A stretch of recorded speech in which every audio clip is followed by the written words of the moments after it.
Welcome to the Believe in NFL Draft Prospect podcast. Ryan Roberts here, bringing you an inside look. It's a Thursday, of course, so you know that we are bringing you an interview with one of the absolute best players in all of college football. Of course, we have taken a turn, closed the door, closed the book on the 2021 NFL draft process. So now we're going right into 2022, and I wanted to bring a young man who flashed on film for me a ton, watching Mr. Rumpf coming out of Duke, watching Victor, the other outside linebacker, defensive end, a lot of talented football players that have been coming out of Duke in general. I like Michael Carter, the safety, a ton as well. So I was reaching out to Marquis Waters, who was a star player there, 3-year contributor, fantastic football player. And I was excited, actually 4-year contributor, a fantastic football player. And I was excited about reaching out to him. And then I realized that he transferred to Texas Tech. I didn't even have that on my radar. So, Marquis, I know we got a little bit to get into here, man. I appreciate you again just taking a little bit of time. How's everything been going for you, brother? Everything's been going good. Just been working and staying healthy. Yeah, man. That's all you can do. And, I mean, like I said, so Marquis, just a little bit of the background, 234 tackles in his career at Duke, 13 tackles for loss, 3 interceptions, 18 pass breakups, was a fantastic football player, was, all academic, all ACC, as well as an all ACC performer on the field. For various times for Duke over the last few years. So I kind of wanted to start you here, Marquis. I kind of dug into your background a little bit. I want to go back to high school real quick. Atlantic High School in Delray Beach, Florida. Obviously, you made the decision to go to Duke University, which is one of the outstanding academic institutions in the country. So I know, obviously, it checks off a lot of boxes. For you, though, just take me through your recruiting briefly and why Duke was ultimately the best spot to begin your career. So in high school, my primary position, the position I wanted to play in college was safety, but my primary position was running back. So I had way more offers at running back and only a handful at DB, probably 8 at DB, 20 at running back. So I narrowed it down to the 8 schools that offered me at DB, which were Florida, West Virginia, Iowa State, Duke, and another school, but I can't remember. So when I visited, I felt like Duke was just a better fit as far as education-wise and just more opportunities outside of football.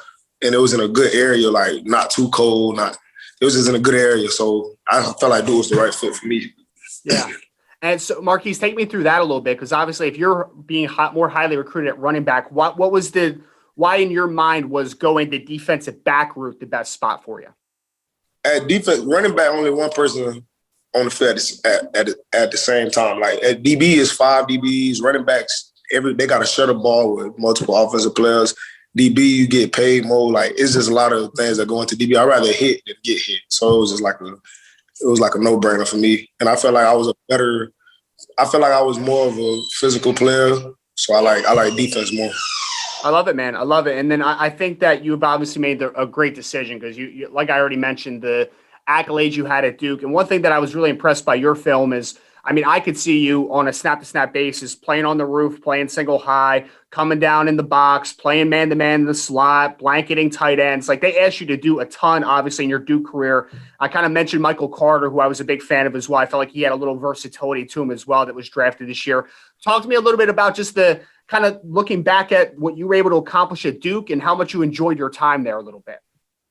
So, yeah, you hit around in there. Duke was a lot of man coverage, and it was more versatility. So the way Duke recruits is they don't just recruit safeties. I played corner in high school, but I had a safety build. So all of us had corner backgrounds where you could play multiple positions and just show different versatility. So that was good because we could all play all 5 positions in the back end.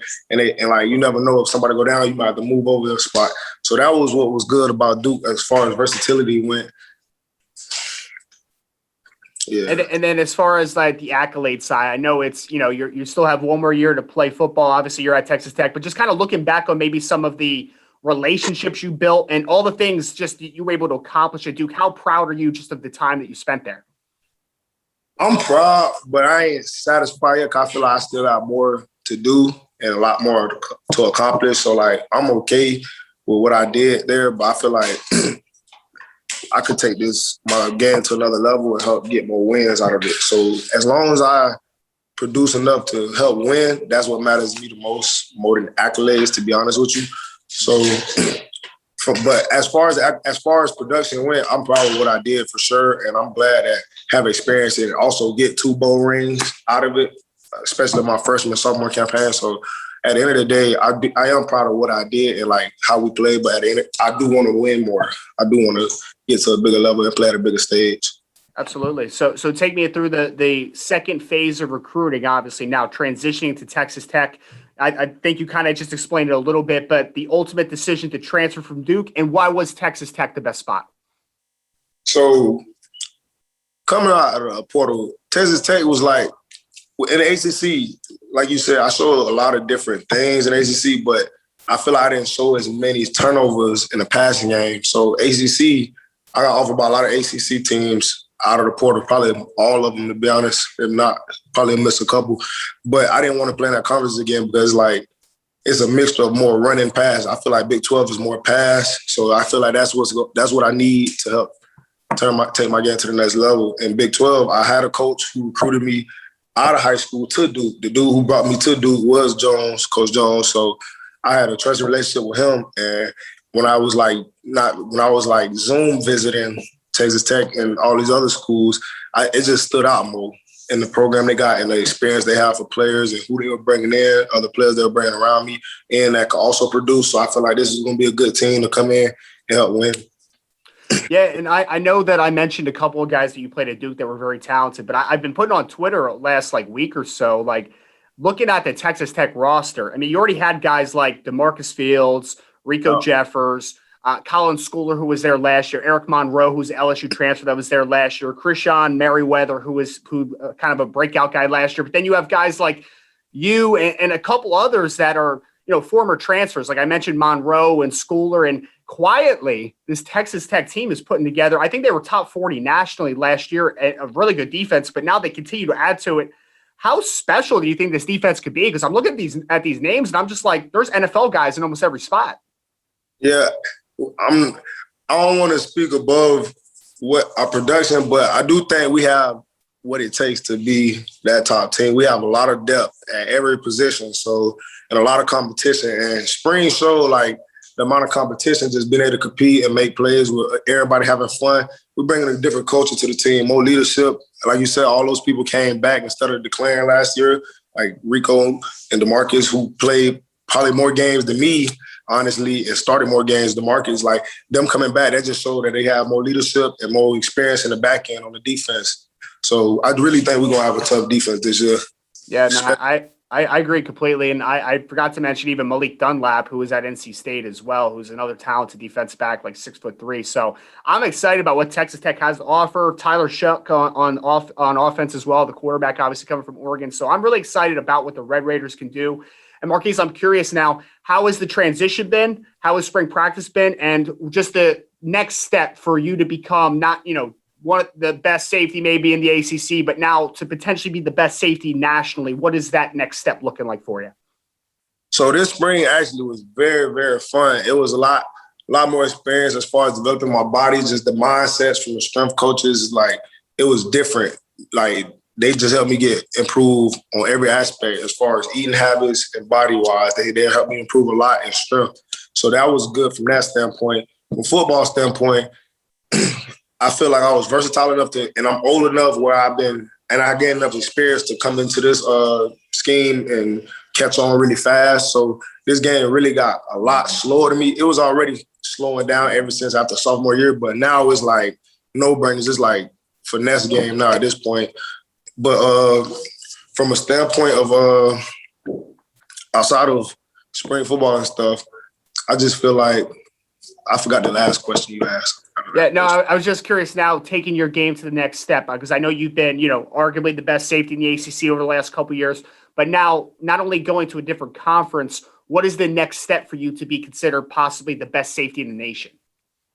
Well, this spring, I can say that I did enhance my skill sets on attacking the ball more in the air. Like I said, this conference gives more passing opportunities, especially deep shots and deep threats. So my game increased a lot this spring with turning over the ball, catching interceptions, and just making plays in the back end, getting more down the field free safety looks. So that's what it's going to take for me to be the best that I could be this season, just more turnovers. Because I could, like stats show, like I could tackle and I can cover man-to-man, but I haven't been turning over the ball as much as I should. So I feel like that's what's going to help me stand out and show my versatility. And I'm curious from a defensive perspective, because I know obviously when you're with Duke under Coach Cutcliffe, like they run some spread, but like they are, kind of a multiple offense. They have some pro style elements to it. Now you're going against a Texas Tech team, which is like air raid spread out in the Big 12. You're going to see a lot of teams like that. From a perspective of playing on the back end against an offense, how much more fun is it? How much different is it? Like, what's just kind of the feel of going against that kind of teams? It's way more fun because I feel like it's more natural talent now. Like ACC is more of a thinking game, if you ask me, like schematics and trying to break down and read multiple things. You still got to do that here, but in this game, it's more natural talent. They want their best on. They're gonna throw, screens. Like it's just like more passes deep. Like it's more fun to me. Like having the ball, getting tried more in the back end. Like actually having them throw the ball to you the most. That is more fun to me doing that. So I'm really excited for this. Yeah, no, and I'm really excited for just the opportunities you're going to have. And I'm kind of curious, kind of looking at your game, because like I said, you were asked to do so many different things. I think potentially on the next level, a lot of teams could see you in multiple roles. Are there some players, it could be past, present, growing up, that maybe you model your game after a little bit? I'm just kind of curious of where you kind of try to emulate to a degree. So my game, when I was at Duke and still to this day, my model is two safeties that, especially one in high school I used to train with. He used to come to high school to actually work out with us. My favorite safety of all time is Eric Berry. That's my favorite safety of all time. And my second favorite safety that I like watching highlights because he shows a lot of versatility as well is Brian Dawkins. So, like, those two safeties are safeties that I look up to, like, and I like watching. I love that, man. Eric Berry literally could play any single position on the football field. He was a special athlete. Brian Dawkins, too, but Berry's versatility obviously stuck out to me. And I'm excited, Marquis, because like I said, you've accomplished so much. You're on a very talented defense. For you now to end your career on the best note possible, what do you want to accomplish in 2021? What is the team going to accomplish in 2021 for a picture-perfect ending to your career? For starters, before we even think about natties, we're going to say Big 12 championship. So that's the biggest goal, to win. That's my biggest goal. I like to win. So at the end of the day, things go how they go, but if we're winning, then hey, I'm happy, bro. I love it. And then kind of the last question I have for you, obviously I'm a guy that thinks that you're going to be heavily valued on the next level. A lot of teams are going to be very interested in the 2022 NFL drafts, in the NFL draft cycle. So last question is for you. Just how long has it been a dream for you to play in the NFL? And what type of blessing is it ultimately going to be that this time next year you can call yourself a professional football player? I've been playing football since I was 6. So like probably 5, 6. So it's been a long time. I always want to play in the NFL. And it's just going to be, if I can say that, man, that's just going to make me proud. And it's going to make my family proud. So at the end of the day, that's really the biggest goal too, just making my community back home, my family proud and looking out for them. Absolutely. And I'm looking forward to that day as well. But before we do, again, Marquis Waters, safety out of Texas Tech. Looking forward to his big play this year in the Big 12 in his lone season there after a highly accomplished career at Duke University. Marquis, appreciate you again, man. Taking a little bit of time. This was awesome. Just getting a little glimpse into your world. Wishing you the best of luck this season, man. Appreciate you. Thanks for having me.